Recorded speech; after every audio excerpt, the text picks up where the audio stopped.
Welcome back to our biomass class, where we're delving deeper into the fascinating world of conversion of biomass resources into heat and power. This video was made with the support of Energy.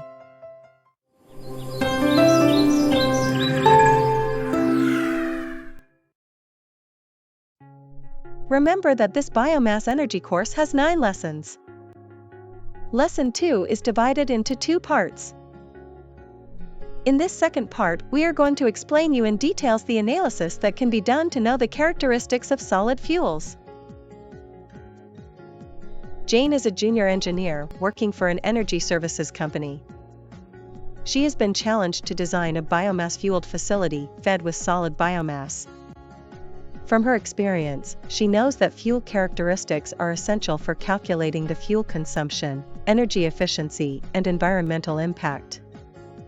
To learn more about the characteristics of biomass as fuel, Jane arranges a visit to the Forest Science and Technology Center of Catalonia.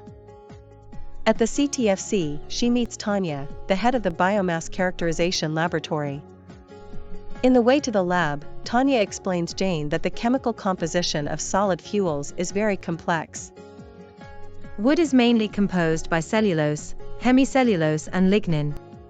Agricultural waste have also a lignocellulosic structure. And all of them have different water content, or moisture, and mineral matter, or ash. So, what we do here is divided into 2 main analyses, the elemental analysis and the proximate analysis. The elemental analysis provides the content of chemical elements like carbon, hydrogen, nitrogen, and oxygen. With this equipment, we do the determination of the mass fractions of carbon, hydrogen, and nitrogen. In compliance with the European standard EN 15104. In short, in this technique, a sample is burned in an excess of oxygen, and various traps collect the combustion products: carbon dioxide, water, and nitric oxide. Modern elemental analyzers are also capable of simultaneous determination of sulfur. But, probably, you don't need the sulfur content if you plan to work with woody biomass. And this is all I need to know? Not really, you may need to know the oxygen content. We determine the oxygen content by difference. In a dry basis, oxygen is 100 minus the content of carbon, hydrogen, nitrogen, sulfur, and minus the ash content. All this following the European standards, of course. Dry basis? Ash content? What do you mean? No worries. Let me show you the next lab, where we do the proximate analysis. The proximate analysis provides information about the combustion performance of the fuel.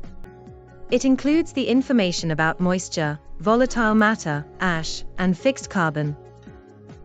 Moisture is a very important parameter for biomass, as well as ash. Why? When you analyze woody biomass or herbaceous crops, the content of carbon, hydrogen, nitrogen, and volatile matter does not change too much when comparing different species. However, moisture and ash can vary significantly, and this affects their combustion in your boiler. How do you determine the moisture? Look, for the determination of the total moisture content of a sample of solid biomass, we dry it in an oven. So cool.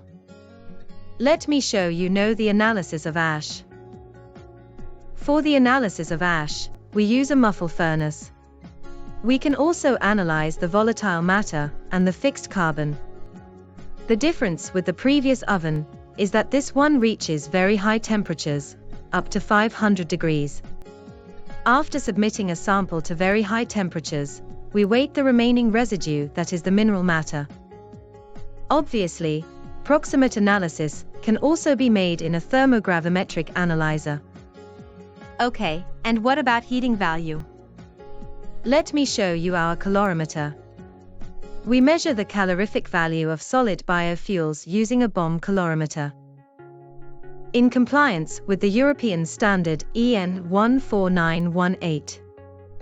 In short, a calibrated calorimeter is used to absorb the heat of combustion of a sample. The sample is burned in a pure oxygen atmosphere inside a sealed container, or BOM.